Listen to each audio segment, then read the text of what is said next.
Ruhim Habayim, welcome back to another video. Hey, it's Nay, and today I'll be sharing with you guys how I started my business, how it's been going, some of the things that I've had to go through in starting it, some of the experiences that I've done working as someone who prioritizes God, a lot of commissions that I have not done because of that, and so on and so forth. So if you're interested in hearing any and all of these things, then make sure you continue to watch. As per usual for you guys in this very beautiful informative video, I will leave the chapters here for you guys to click and fast forward to any part of the video that you feel you are the most excited to watch first, and let's get straight into it. So I want to start off by reading this comment that inspired me to make this video in the first place. So if you're watching this video, much love. So she's asking, this is awesome. I don't know if you've done a video about this, but I was wondering if you can do a business about how you started your business as an artist and the experiences so far of running it, keeping God first, etc. Art palette emoji, sewing needle emoji. Yes, I have to be extra. So we're going to start off with how I started my business. So technically speaking, I started my business in 2021, March 29th, 2021.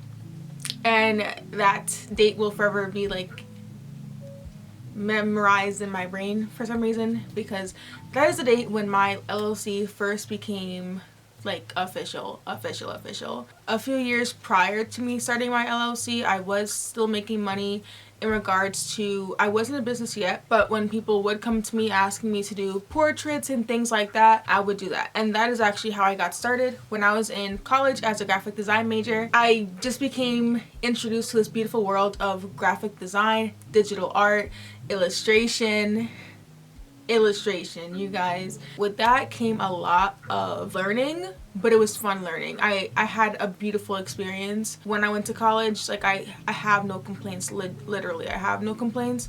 It was a blessing because it moved me on the path that I believe God wanted me to be in my life, even though I couldn't understand it immediately right away either.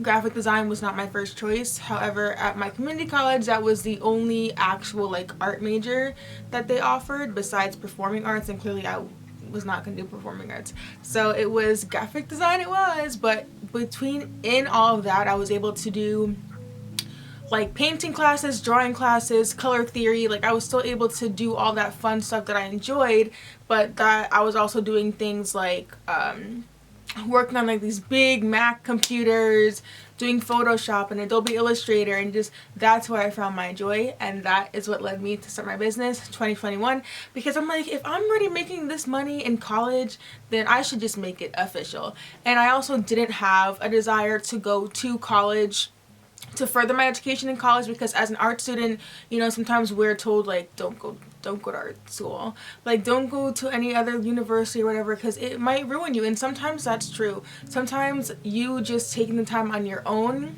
because it takes discipline. It's not easy at all, but it takes a lot of discipline for an artist or somebody who chooses not to go the college route, to discipline themselves, to hone their craft and to develop their craft and their skill, since they don't have professors and they don't have people telling them, okay, do this assignment and here's your deadline.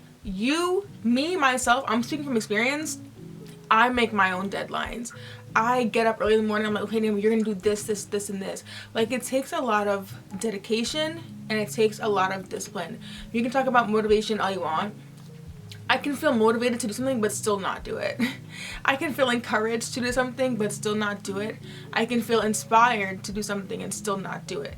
What you need is discipline. When you have discipline with any of those other things, then that's when you start to see the change. That's when you actually start to make those moves, and that's what happened 2021. Then my LLC, it was a lot of frustration, and I can do a separate video on my LLC.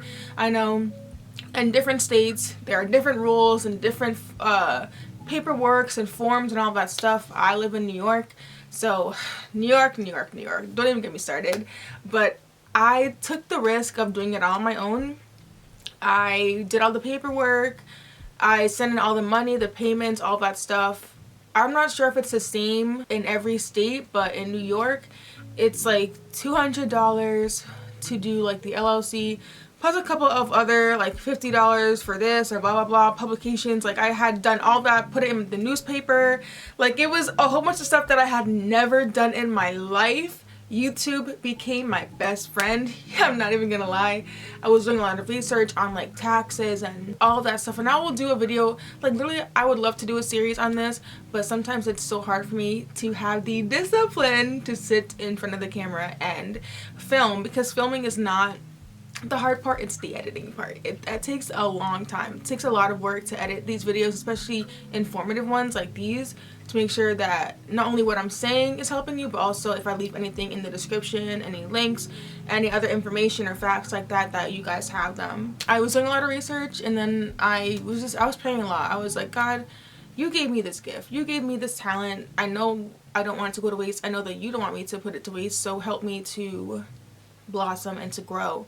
And now being in 2025, I would say I've had my business open for like 4 years, I guess you could say, because it's coming around now. I have to file my BNL statement every 2 years, so I'm about to start doing that next month. So yeah, it's been about 4 years now, and I don't regret it at all. I don't regret it at all. And anybody who's watching this and you want to start a business, do what I did.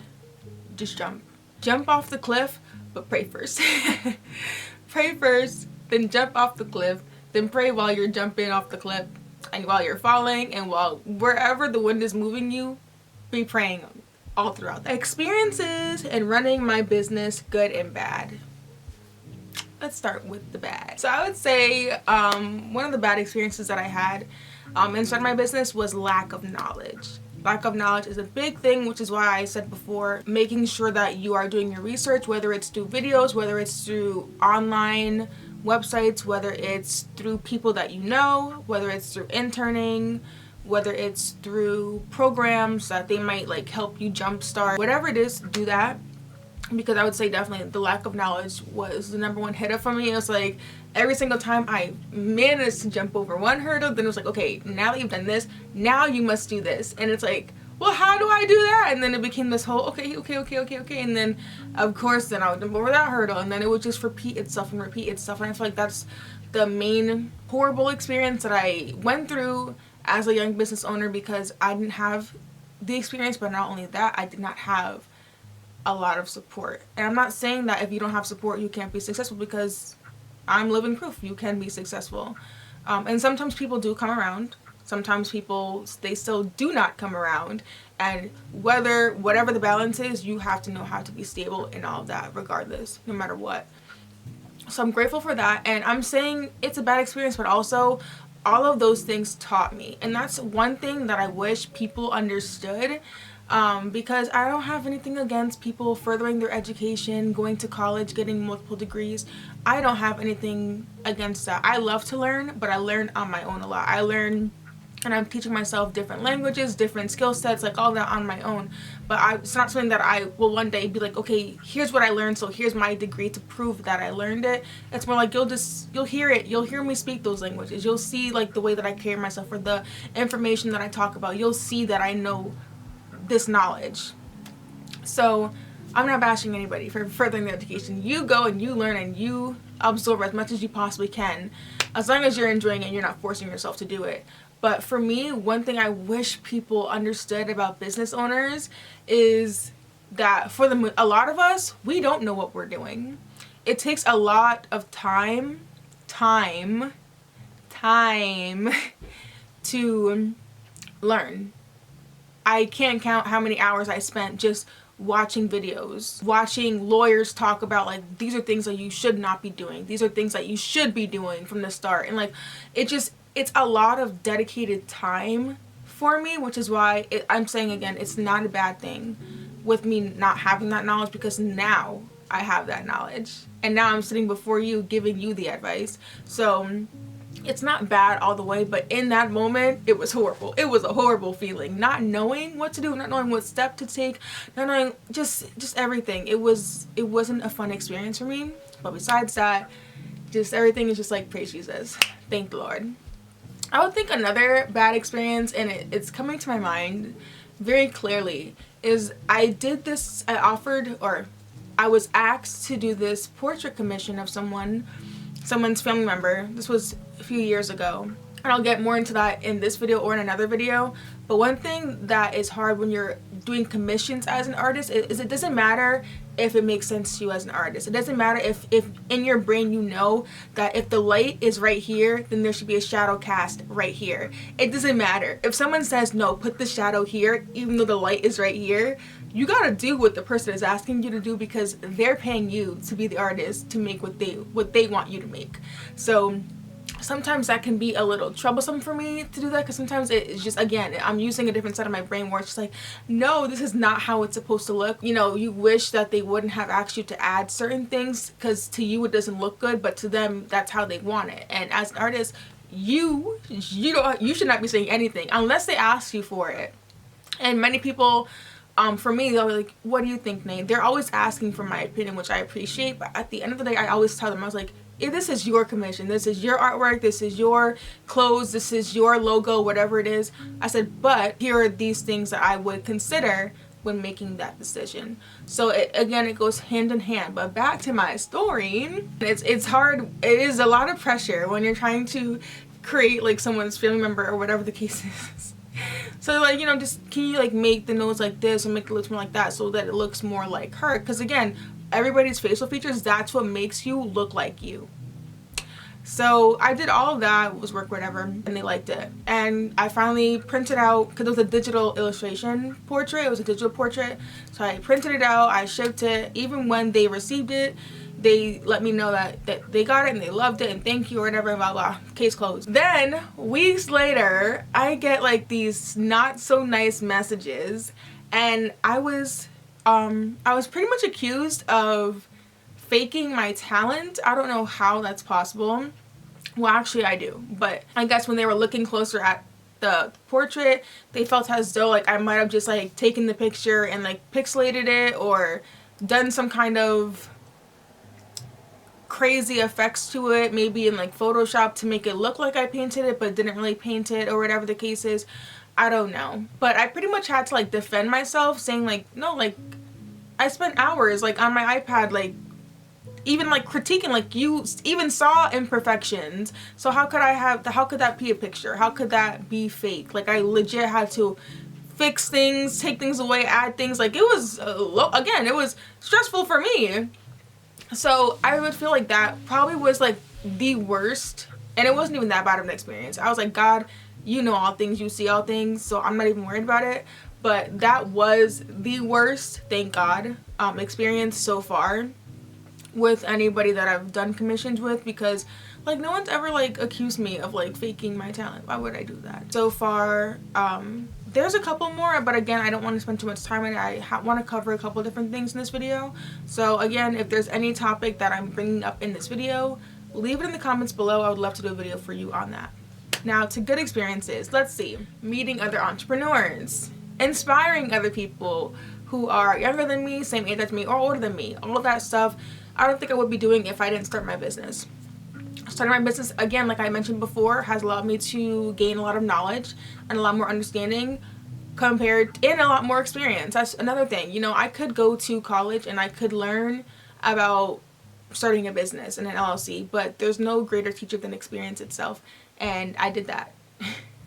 Also, good experiences as in I have been able to push myself more. When I started my business, I felt like I was on top of the world, and of course sometimes you feel like you're under a rock, but there are some times when you're just doing things and you're just like, wow, like I'm actually doing this thing. I remember myself even walking down on Main Street one day and I saw this boutique and I walked in there like no fear. Just like, you know, I'm gonna go in there, and that's how I got some of my clothes even to be sold in this lady's store for a few months. And I even did a fashion show with her and another coming up fashion designer, and that was a good experience, a good and bad experience. Some stuff happened there, not with me, but other people who are working together, and I was able to see the good and the bad and the ugly. And also it's times like that also where it taught me, you know, what are you gonna do to be successful? Are you going to conform to the ways of the world, or are you going to stick with what you know is right, holy and righteous, and wait for God to increase you? And those were times specifically that I felt like I was being tested, And again, I did not move. I did not move. But I'll share more about that later on, like I said. But there are a lot of good experiences that I have starting my business. And if I were to think back, even just on last year, for 2024 specifically, let's see, I did another children's book illustration, but this time it wasn't even for my own. It was for someone else, which was actually really, really fun and a good experience for me to do. I worked on some more commissions, like logo designs last year, business cards, things like that. I was able to work on those leather jackets. That pushed me out of my limit as well, because I had never done something like that before. It took me a while. Yeah, it took me a while, but again, it was a fun experience, and I like having these experiences underneath my belt. I have any questions asking me about like how I start my YouTube, and I'm not a pro, clearly. I have like 1.43k subscribers. It's not a lot compared to people, but it's a lot to me compared to everything that I've had to go through to even get this far. So I'm not making it seem like it's not a big deal, because it is a big deal to me, and it humbles me in a way. My business has allowed me to push my limits at times. There have been times when I have stayed up late at night, up early in the mornings to get things done. So it really does test your patience, to test your strengths, your endurance. Also, as an introvert, you have to learn how to, being a business owner, you have to learn how to get out of your shell, if you happen to have a shell, and talk to people, talk to customers. I wanted to start teaching our classes at my local library, so I can't be shy about it. I reached out to them via email first, and then I walked in, which they knew me since I was a little girl, so it wasn't like I was talking to complete strangers. But at the same time, you know, lots of years have passed, and you have to keep that professionalism when talking to people like that. But I had to even teach myself, and I was doing this, like okay, how much money should I charge?